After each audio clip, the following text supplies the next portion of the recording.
Hello and welcome to the Today's Homeowner Weekly podcast. We're here to help you with the challenges we all face as homeowners. I'm Danny Lipford. And I'm Joe Truini. And each week, Danny and I are here on the podcast to answer any and all home improvement questions. And we want to hear from you. Send us your questions or comments at todayshomeowner.com/podcast. Okay, Danny, let's get started.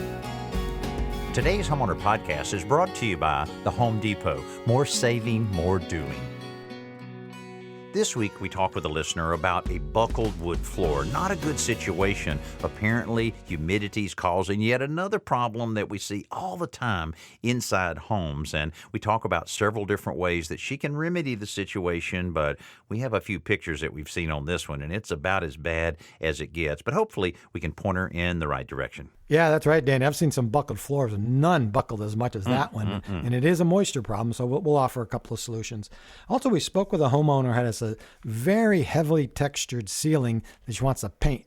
And we'll offer some ideas on how to paint that without making a mess of the whole house. It'll make a mess, but maybe not the whole house. And that's one of those situations in paint projects that preparation is more than just sanding and caulking. It's cover up. And there's a lot of ways with it we offer that you can cover up fairly easily using some lightweight painter's plastic. Now, we talk a lot about sealing the envelope of your home. What does that mean? That means taking away any area on the perimeter of your home that'll allow cold air in, hot air out, anything like that. But you know what it'll also do? It will create a perimeter protection against bugs coming into your home. And some of those key areas that we will point out in this podcast that you may want to check out this weekend around your home and see if you can't make some improvements on that.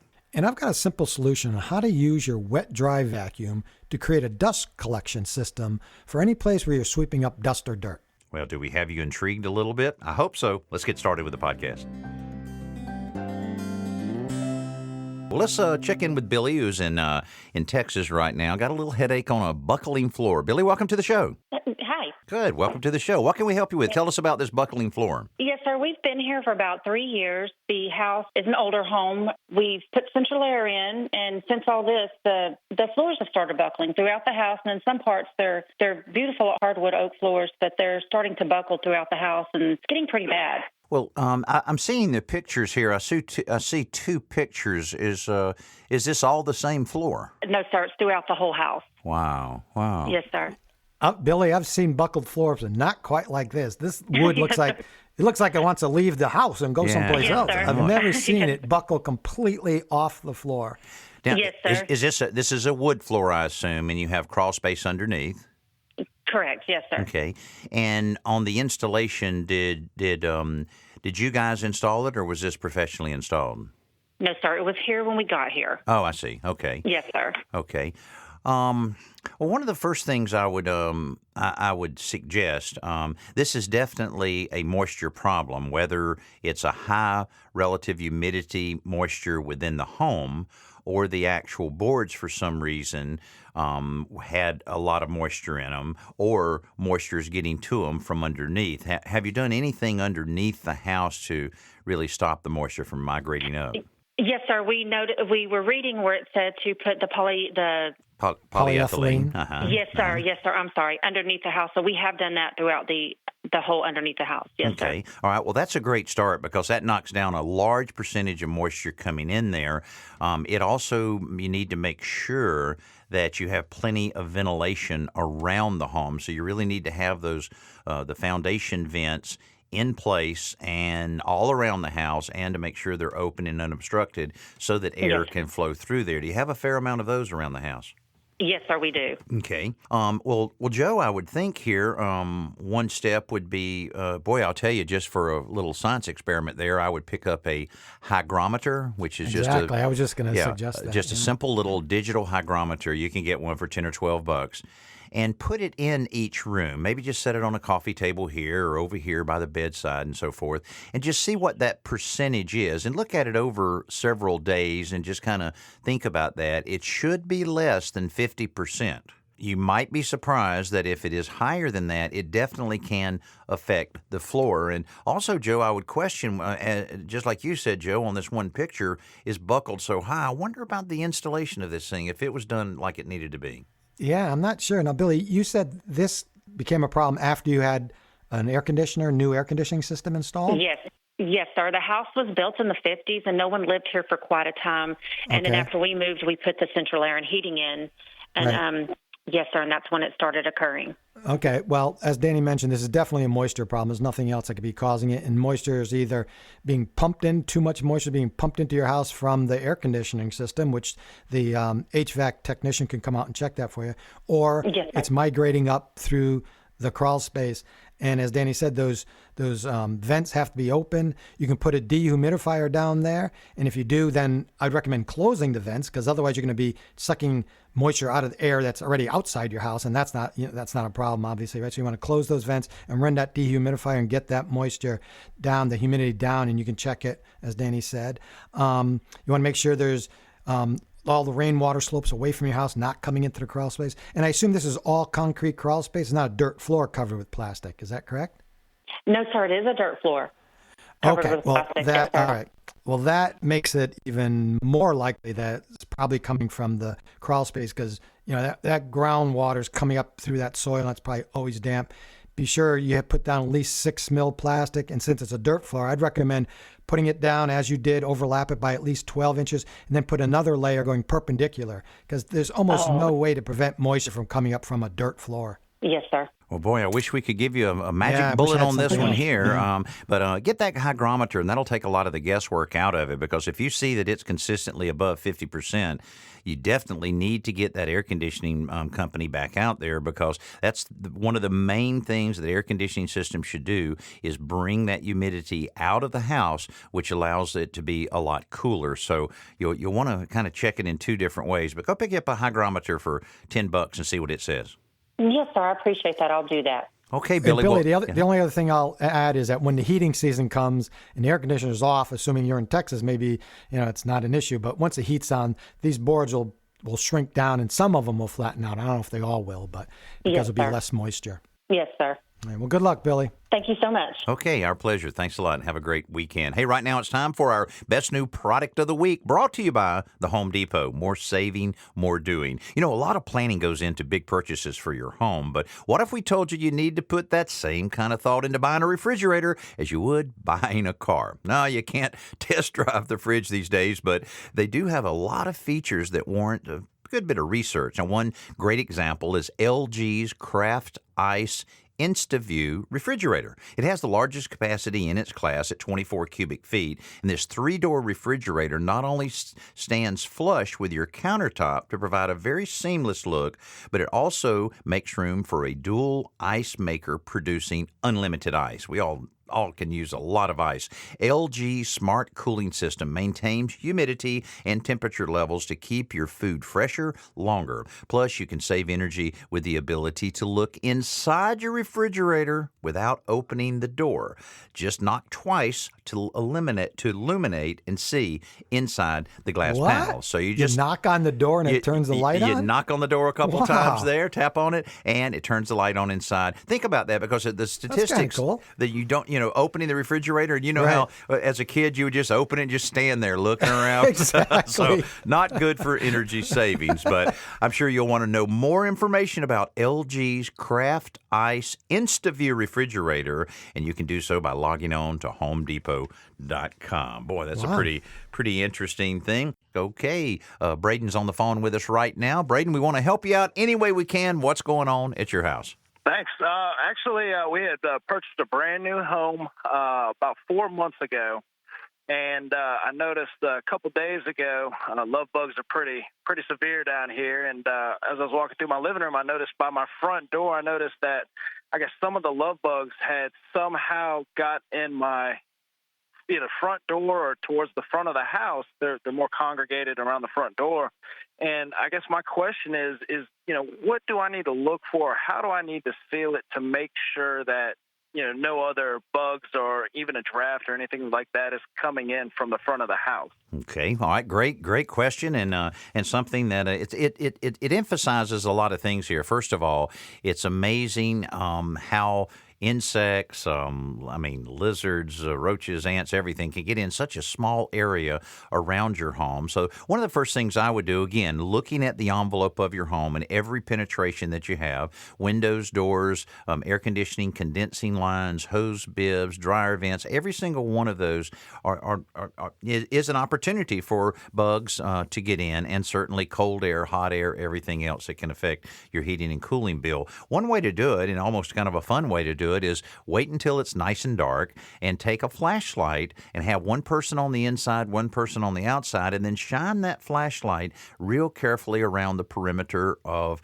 the door, including around the threshold, which is oftentimes where the problem is. You don't get down on the floor and peek under your threshold very often, but a lot of times that threshold is really not even touching the door. And if it is, it may have a little crack here, a little crack there, and that's all they need to find their way in. So that would be one way to be able to check that out. And some people talk about using like incense or smoke pencils or things like that to go around the perimeter of the door and see if it moves around. But usually, visually, you can see if you look at every door, every window, and any of these other potential penetrations.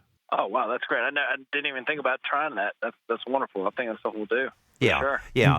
Braden, I just wanted to mention, if you look at the threshold, they're often adjustable. You'll see sometimes there's a cap over it if you move the round cap, but often it's just a large slot. It's a flush screw. And there's a spring underneath that. And if you screw it down, it goes down. If you loosen it by turning it to the left, it comes up. So if you see a gap under there, and as Danny said, sometimes it's tight on one end and not on the other, you can just raise one end because usually 2 or 3 screws. And you do want it pretty tight seal. You don't want it so tight you can't close the door, obviously, but that will seal it up. And also, do you have a storm door or screen door on this house? No screen door or anything like that. Just the initial door itself. Okay. Well, a good storm door would also obviously provide another level of protection from the bugs getting in. Oh, wow. No, that's great. Yeah, because I have a feeling it is somewhere on the door itself, because I got a couple windows near the door, but I didn't see any of the love bugs or anything by the windows itself. It seemed like it was just right in front of my front door and around it. So there's a homemade spray. There's a homemade spray you can make that's non-toxic. You just, in a spray bottle, you mix 1 cup of water, 3 tablespoons of mouthwash, and then 3 tablespoons of a citrus dish soap, liquid dish soap that has either lemon or orange oil in it. And I'm not sure why that works, but apparently it's very effective of love bug. You spray it around the area you see them, and they won't come back. Now, that doesn't keep them from coming into the house. Right. So spray it around the door jamb itself, and if that's where they're coming from, they'll avoid that particular area. Exactly. Yep. Oh man, great, wonderful. Try that and let us know how it works. Oh, absolutely will. That sounds like a great idea. I think the process of checking with the flashlight and then hitting it with it, that should hopefully get it all taken care of. Perfect, Braden. Well, glad we were able to point you in the right direction. Best of luck and congratulations on your brand new home. Man, thanks, guys. I appreciate it. Okay, we'll talk again. Luck. Take care now. Have a great weekend. Well, that's good. Even though you get a new home, there's always those little adjustments that need to be made. And I just think about Joe, sitting around, maybe having a little idle time, and he says, let's see. Got a little mouthwash over here. Let me see. Let me mix that with some, let's see, hydrogen peroxide. Oh, that didn't work out too well. But let me, it is. I thought Dennis was our mad scientist, but I believe we found a new one here. So.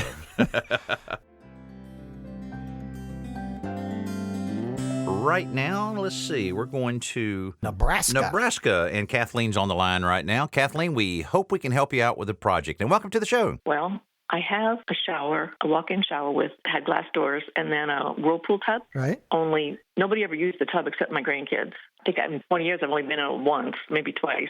So I wanted to take it out because my dad was in a wheelchair. He was in the World War, and he was in a wheelchair, and he was getting sicker, and I wanted to move him into my house.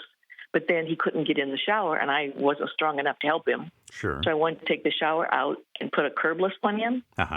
So I had somebody to help me, and he came over and showed me what to do, told me to take down all the tile, remove the shower doors and stuff, and then he would come back and help me take off the tub, shut off the electrical, and build a wall, and then show me how to put the tile up, and he would do the floor. But then the flood hit Nebraska, and his family members. There were 2 houses. They got flooded out. So he's been helping them tear out everything and redo everything.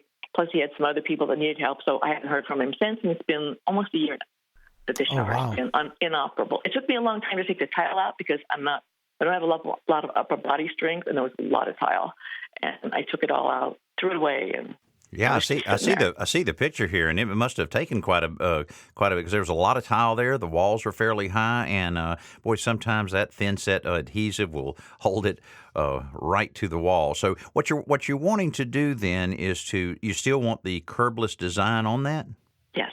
Okay. Now I'm seeing a white pan on the bottom there, a white molded pan. That's still there. I didn't take it out. Okay, that's from the old shower. Right. Okay, all right.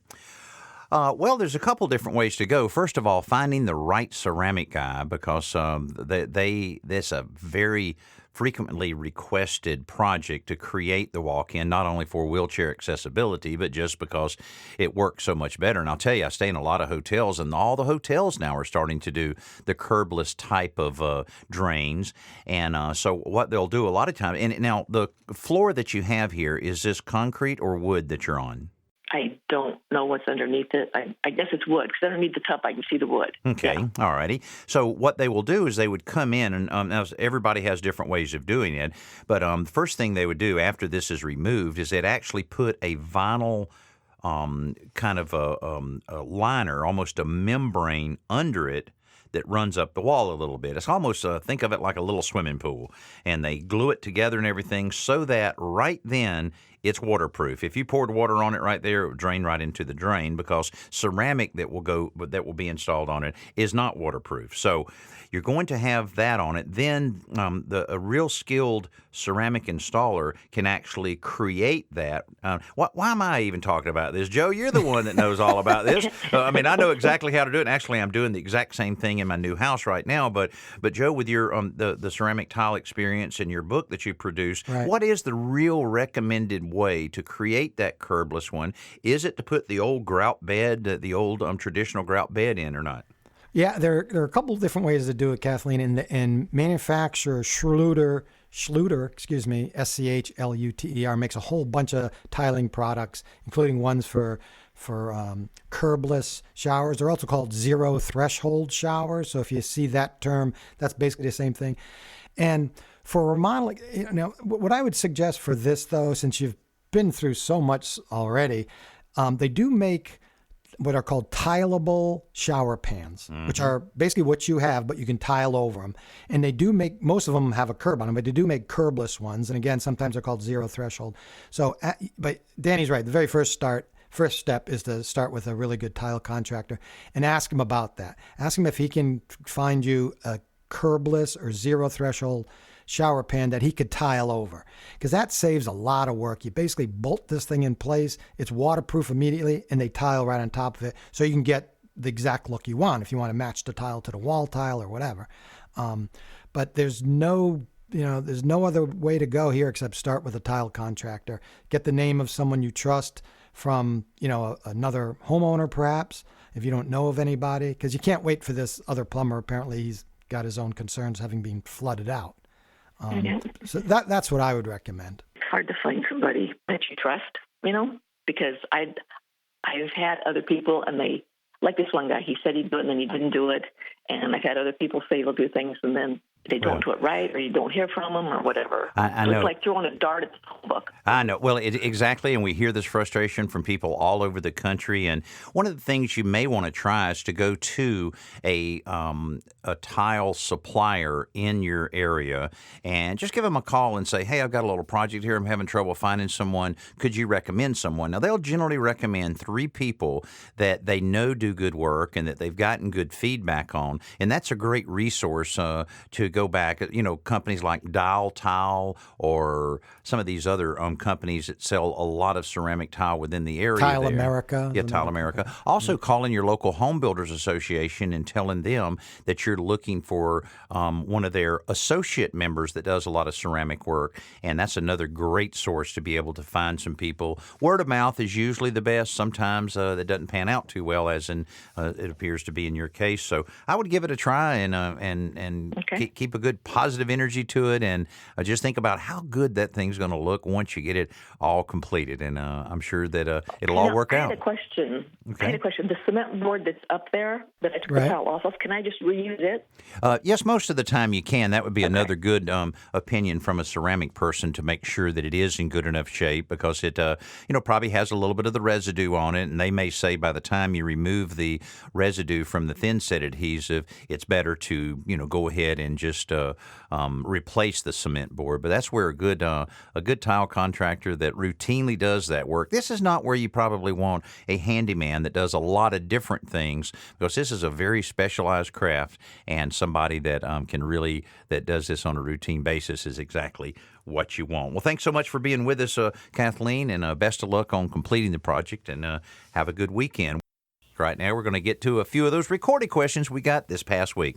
Yeah, I have a diesel humidifier. It's about 3 years old, and I have it draining into the floor drain, and now it keeps saying the bucket's full, and the bucket's never had any water in it. And so what's the problem? Okay, there's a little indicator in there. I'll tell you the truth, I'm not exactly sure where that is.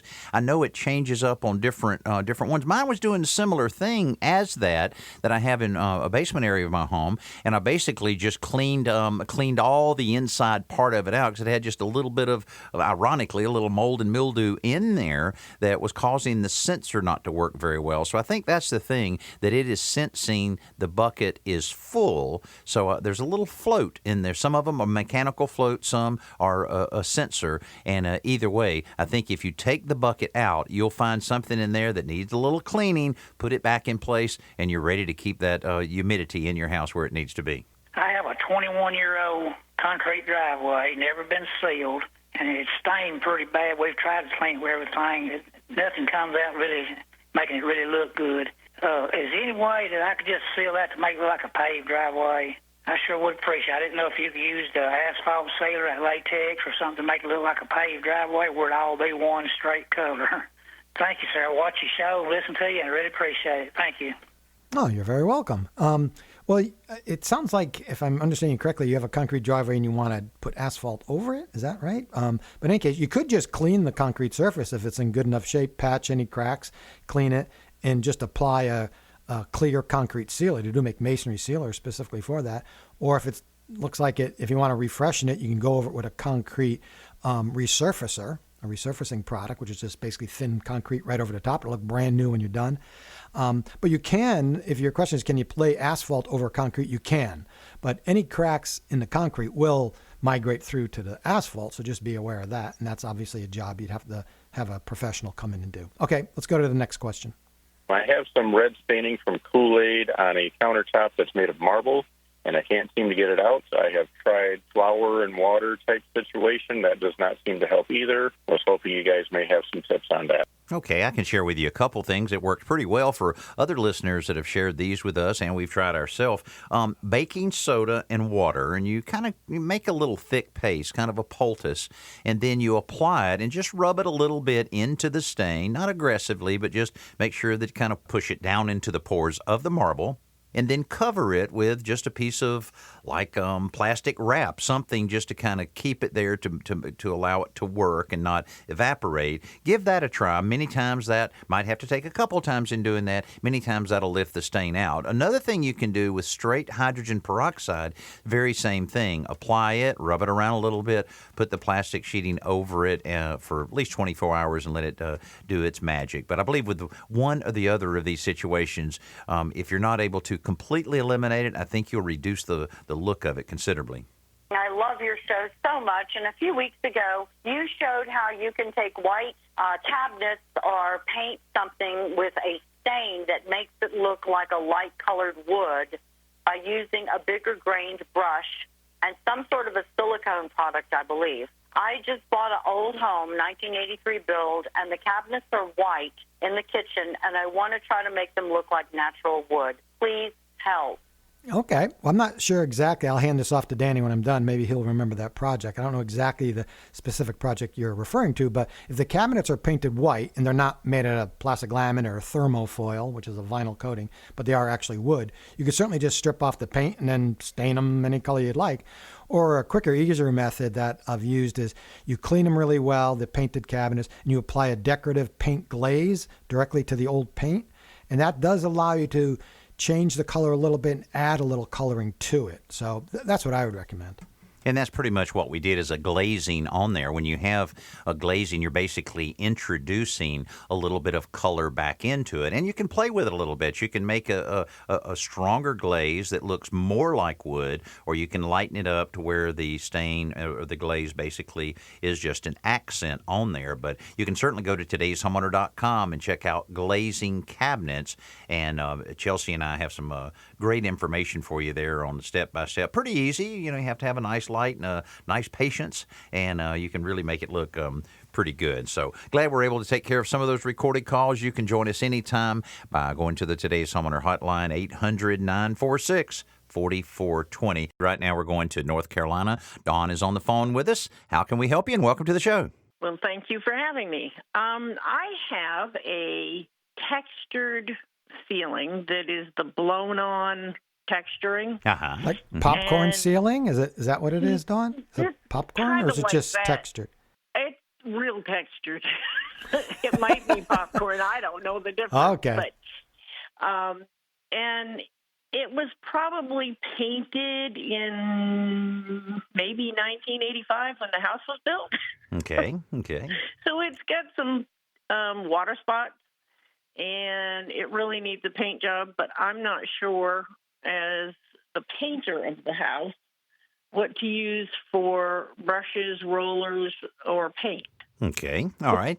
Well, it's not as hard as you might think. Even though anytime you're working overhead like that can be a little tiring, a little aggravating. But probably what you'd want to do is to get you some. But it does make a mess. So getting some lightweight painter's plastic and some painter's tape. And then just taping off all of your walls all the way around, any cabinets, anything like that, anything that you don't want to get paint on, go ahead and cover it with the lightweight plastic. Then you want to put some kind of plastic on the floor so that you really have a situation there where you're not going to, ruin anything. I would suggest putting a hat on, and I'll tell you something else, a disposable crawl suit, coveralls. Like Tyvek. Yeah, a little Tyvek suit. Yeah. They're kind of nice to have in a situation like that. But then you'll want to take a broom and just lightly brush off any area that you see that might have a little dirt on it there. A lot of times around the air conditioning vents, you'll have a little bit of a dirt buildup or lint buildup. Get rid of that. Then any of those stains that you have, use a stain blocker, and you can get it in a spray can. You'll want to shake it up, follow the instructions, but get the one that says Upshot, because that way it will shoot at a 45-degree angle, and you just want to lightly spray over any of those stains to block that yellow brownish stain out of there. A lot of times you only need that to dry for just a few minutes. Then you're ready to break out the roller. And what you have to do on a textured ceiling often is when you start rolling it, immediately you see parts of the ceiling will start falling off. Well, don't panic, and don't try to cover everything on one coat. Just lightly paint in one direction, a light coat over the whole ceiling, and allow it to dry. Again, because it's a ceiling and because of the effects that heat have on paint, it'll dry pretty quick. Probably by the time you get to the end, just like the old bridge painter. He paints the bridge, gets in his car, drives back, and starts painting again. So same way with the ceiling. Then paint it perpendicular to your first strokes that you have. Again, very light coats of, normally you use a ceiling white flat latex, and then you're able to lightly paint it all the way down. Now, you'll have to take a brush and go around the perimeter of it, but really it sounds like a lot of steps, but that's as simple as it is. Good news, you won't have to paint it again for another 30 or 40 years. Hey, you want to come do them? Oh, it makes my neck hurt just thinking about it. The only thing I'll add, Dawn, is I'm not sure if Danny mentioned this or not, is you want a pretty thick nap roller. Yeah. Depending on how textured this is, and it sounds like it's pretty deep textures. You might have to go 3/8, even 1/2 inch, which is going to hold a ton of paint, but in order to get into the deep crevices, you're going to need probably a pretty thick nap roller. So you might have to get a couple of them and see which one works best for you. And have you seen those new rollers where you pour the paint in the roller? I have seen those. Yeah, I don't know if they work or not. They're kind of cool idea, though, right? Yeah. I have used a few of those, and some are a lot better than others, but I wouldn't try it on this one. I wouldn't try anything on this one that's not really, really proven, because you'll see that and it definitely get you an extension handle so that you're not having to get on a ladder to do any of this, and then just that light coat, and don't worry about covering on that first coat, is the key to it. And the only other thing I'd add, Dawn, the only other thing I'll add is if you want to know what the simplest, quickest way is, it's to spray it, but you'd have to hire a pro to come in, and they'd spray that whole ceiling in an hour. Yeah. There's 3 bedrooms, 2 bathrooms, my living room, dining room, and kitchen. Well, if you're trying to get Danny to come on out and do it, you just spoiled it. He thought it was one. He thought it was one room. That's right. Yeah. Oh no, I wish it was. Well, just do one at a time. That'll break it down and make it a little easier. Yeah, but it's kind of one of those things where the living room, dining room, and kitchen are all one ceiling. Oh, I got you. Well, maybe pick up get a friend or neighbor or something like that to help you out on it. But sounds like you're going in the right direction. So glad you were able to be on the show with us. And if we can help you with anything else, you just let us know. All right. Thank you. Okay. And thanks so much for listening to the show as well there in North Carolina. Hey, just want to mention how much we appreciate everybody joining in on our e-newsletter. If you want some fresh, clever, and practical ideas for your home, all you have to do is sign up for our free email newsletter today. Over 125,000 of our great Today's Homeowner community has joined us, and we want you to not miss out on anything. So again, go to todayshomeowner.com, sign up for our newsletter. We make it very easy, and you'll get a very practical newsletter in your inbox every other week. Right now, speaking of practical, we're going to get a fresh, simple solution from our buddy Joe Truini. Okay, Danny, here's one. It's when you're trying to clean up after working on a project, whether you have a wood shop or in a garage or shed or something like that, and at the end of the day, it's often easier and quicker to sweep the floor rather than vacuum it, right? Rather than pulling out the vacuum and vacuuming home floor. It's usually easier and quicker just to sweep them all, sweep up, and then what? Then you have to pick it up and dump it out. But here's how a wet, dry vacuum can still come in handy. What you do is you buy an extra extension wand for and any manufacturer will sell you the extra wand and an extra floor nozzle. The wide nozzle goes on the bottom. What you're going to do is you're going to secure the wand vertically to a wall using 2 perforated metal straps with the floor nozzle attached, and you leave it up maybe like an inch above the floor, right? So picture this, right? You have the vertical wand with the floor nozzle on the bottom, and then you sweep up the floor and you sweep it over to the floor nozzle. Then you just plug in your shop vac. What you're doing is it'll automatically sweep up the dust as you sweep it, suck up the dust as you sweep it toward the nozzle. So it basically prevents you from having to bend over or getting a dustpan, and then what do you do with it, right? Throw it out, put it in the trash can. So I've found that works great. And it frees up, when you're not doing that, it frees up your shop vac. You just unplug it and, of course, use it as you ordinarily would. Boy, that's a great one. What do you think? I think I might use that at my new workshop. I was wandering around my new shop. They've got it. Right. Everything's up. I got my wood walls up, my drywall ceiling, and I'm starting to wander around saying, okay, what I'm going to do here, what I'm going to do there. But thought about the dust collection aspect of it, and to be able to have that shop vac, just like you're talking about, the hose positioned over on the side there. I could even make that actually under my workshop, my workbench. Right, where I could sweep things there and allow it to go right in. And I've had so many shop vacs over the years, I've got a few extra nozzles there. I don't have to go buy another one. So that's great. You know, they have those the little toe kick type sweeps that are available, you know, with central vacs, which I'm a big believer in central vacs. And you have that where you basically are sweeping up the kitchen or whatever room of the house, and right under the kick plate there, you actually just tap it with your toe, and it turns that it on automatically. turns the vac on and allows you to. That's a great little thing. But boy, that's one you got to think ahead, because you got to have that pipe in place before you start putting those cabinets in place. So and you'd be dropping your Fruit Loops all over the kitchen floor. They get sucked right up into the. I'm not going to drop no Fruit Loops. I like my Fruit Loops and my Sugar Smacks. I hadn't had any of those in a long time, but because you know what happens, you start reading these days you're starting to read what's in what you eat. Exactly. And that has the older you get, the more you read about what you're putting into your body. That has ruined a lot of good food for me right there, I'll tell you. In fact, I think they changed the name of Sugar Smacks because it's like, wait a minute. Yeah. I don't know what they call it now, but it's not sugar. They took the word sugar out. Now it's time for our podcast question of the week. Encourage you to send any question in to todayshomeowner.com/podcast. Now, Bruce in Kentucky writes, how did you vent the fireplace after removing the chimney and replacing the roof with a metal roof that looked like wood shingles in the coastal home that was damaged by the hurricane? I love the look of the new metal roof, and I never miss your show on television. Bruce, I appreciate that, but let me explain what he's talking about there. And Joe, you may have seen this particular episode, but I think so. This is where the chimney no longer goes through the roof. Right. Because they ended it, but there's still a fireplace. Exactly. And we ask a lot of questions there, too, because the homeowner had so many problems with the previous shingled roof leaking. It didn't have the traditional diverter cricket roof on the back side of the brick fireplace. So they were just so frustrated with that. And they never used the fireplace. It's in a southern part of the United States, so you don't use your fireplace that much.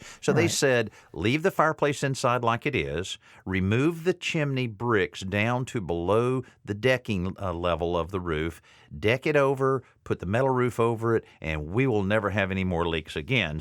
Or fires in the fireplace. Exactly. That's a real key point. Now what? Because they will, if they do sell the house, boy, they will need to make sure everybody understands that you cannot have a fire in the fireplace. So, alternatives there, you can have an insert. You could put an insert in that has direct vent to the back, or you could put a metal piping, the double wall pipe that comes down through the existing roof there, a fair amount of work, but these homeowners didn't care about it and really didn't care about any, resale value necessarily later on and how it might be affected, but all they cared about is when it rains next time that they can enjoy the rain, the soothing nature of it, instead of the stains on the ceiling. So we certainly appreciate that podcast question, Bruce. And again, encourage you to send one in at todayshomeowner.com/podcast. And we certainly appreciate the continued great reviews we're getting on our podcast. Our numbers are going through the roof. We appreciate